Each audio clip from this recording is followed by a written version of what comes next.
Bem-vindo a mais um vídeo da UELab, eu sou o Tom. Eu sou o Will.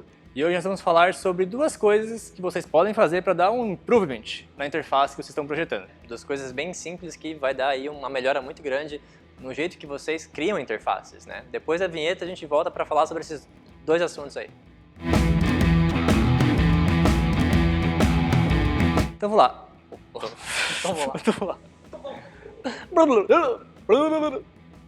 Então a primeira coisa que a gente vai abordar aqui é a questão da busca de referência, que muitas pessoas acabam se equivocando na hora de buscar referências. Esse tema, essa dica que a gente vai dar hoje, foi inspirada numa live que o Pedro Paneto fez com o Daniel Furtado. Não sei se tem link, eu acho que não, foi pelo Instagram, então não vai ter como vocês verem essa live, mas eles abordaram essa questão de como o designer busca referência e como ele acaba sendo muito influenciado pela referência que ele busca, não tem uma construção em cima daquilo. Então, vamos abordar um pouquinho esse tema, talvez iluminar vocês e entender como funciona essa busca de referência, né? Porque a busca de referência, você pode ter aquela busca de referência estética, onde você vai no Dribbble, vai no Behance e acaba pegando alguns projetos que se assemelham ao que você quer criar, mas a busca de referência tem que ser um pouquinho mais profunda, né? Você tem que entender o problema, qual você está projetando ali a solução, e buscar referências um pouquinho mais abertas. Então, por exemplo, está buscando referência para um aplicativo de finanças, tenta entender como é que surgiu a questão da finança, do investimento, a questão da moeda, que tem uma relação ali com a finança, a questão do dinheiro.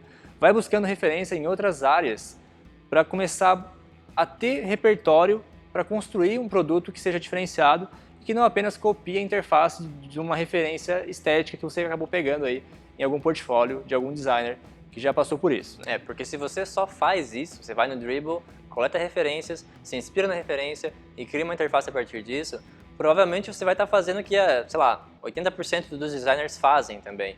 E aí a chance de você ter um resultado muito parecido com o que outra pessoa também já desenvolveu é maior. Agora, se você começa a pegar um pouquinho de áreas que não tem muita relação com design, como a música, filme, arquitetura, a arte, inclusive. A arte também. Inclusive tem um exemplo bem legal que a gente viu no Interaction Latin America de 2018, em que o Felipe Memora estava mostrando um case da Working Co, que é a empresa que ele ajudou a cofundar, que ele mostrava que a inspiração para o projeto digital que ele fez ali com a equipe dele veio de um quadro que tinha lá umas formas e aquilo ali despertou nele uma ideia. E ele pegou essa ideia e traduziu isso para o digital. Então o site, se a gente conseguir achar o link, vai estar aparecendo no vídeo para vocês.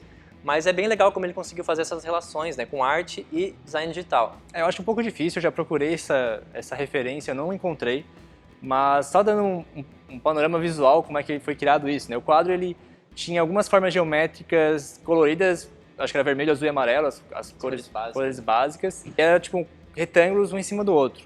E ele acabou traduzindo essa forma para o menu do site, os links dentro do site. Então tu clicava e expandia um retângulo, clicava em outro ele expandia também. Então rolou uma interação, né? Ele traduziu essa questão do quadro para interações dentro de um site. Isso é muito bacana, né? Porque daí você foge daquela referência só estética, só visual, e também já entra um pouquinho na interação que você pode criar dentro de um projeto de design.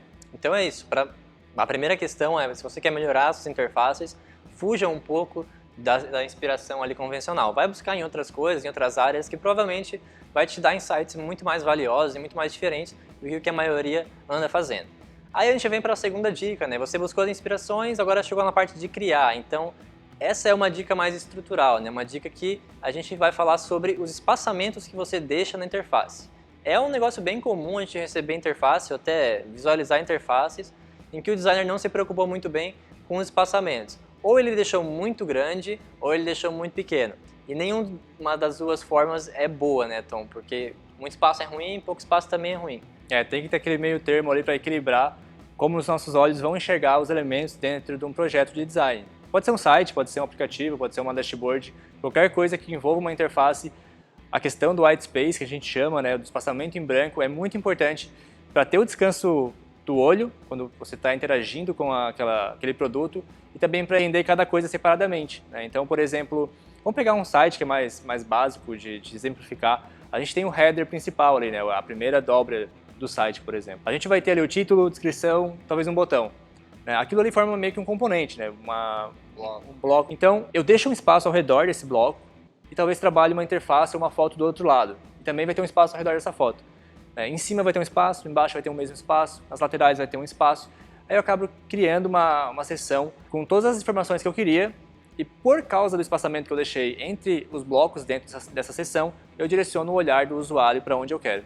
Isso acaba facilitando muito e é por isso que o espaçamento em branco é muito importante numa interface. Mas aí a galera pode estar vendo aqui, tá, beleza, vocês estão falando sobre espaço em branco, mas como é que eu sei quanto espaço em branco eu tenho que deixar, né? Quanto espaço negativo? É uma dúvida bem recorrente, na verdade, né? Cara, e é difícil porque isso você aprende muito com a prática, né? Você tem que às vezes, copiar a interface que você acha legal e acha que tem uma construção interessante para poder entender qual foi a lógica que o designer teve ali na hora de criar. Mas a gente costuma utilizar na UI Lab e também na Stoic alguns padrões que facilitam, né, na hora de você compor, porque não precisa pensar muito, você estabelece padrões e aí você continua mantendo a consistência desses padrões. Padrões de espaçamento, no caso. Né? Exatamente. Seria o seguinte, ou a gente costuma utilizar a regra de 8 pontos para espaçar elementos pequenos, porque a gente consegue ali ter espaçamento 16, de 32, 40, 48, que pode ter até de 148. Seguindo a mesma regra, né? A mesma regra. Ou você pode criar sua própria regra. Às vezes a gente costuma utilizar na divisão de seções de um projeto 100, 150, 200 pixels de espaçamento de uma coisa para outra. A gente vai evoluindo de dezena em dezena, né? Então a gente tem esse controle, não fica números quebrados. Número quebrado interface também é uma outra dica. Dica relâmpago agora. Número quebrado interface, esquece, vai cagar toda a interface.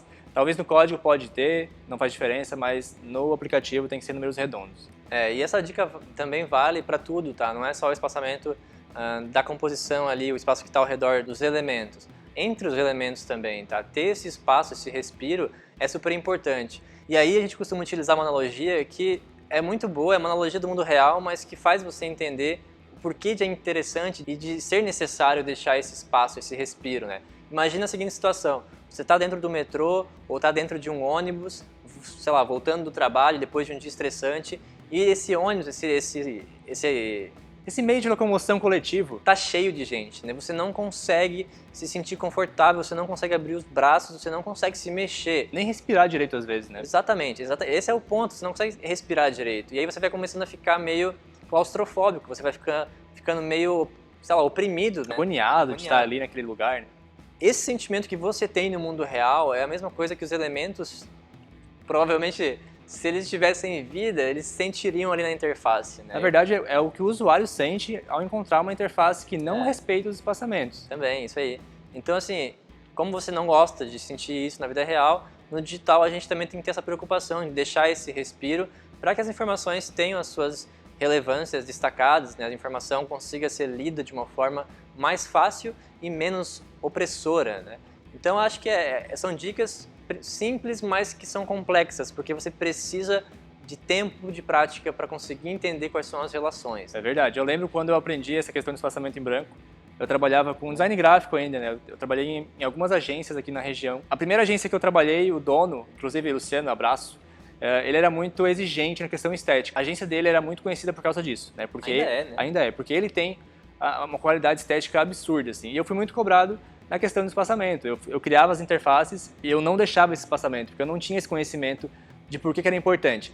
E ele, apesar de falar para mim, Tom, tem que deixar um respiro nesse folder, nesse flyer, tem que respirar. Eu não entendia o que era esse respirar, porque eu não tinha um método, né? Ele não falava assim, cara, ó, usa 100, 100, 100 nas laterais para ter um espaço. Não, ele falou, não, cara, tem que respirar. E ele fazia tudo no olho, ele não conseguia passar esse conhecimento para mim.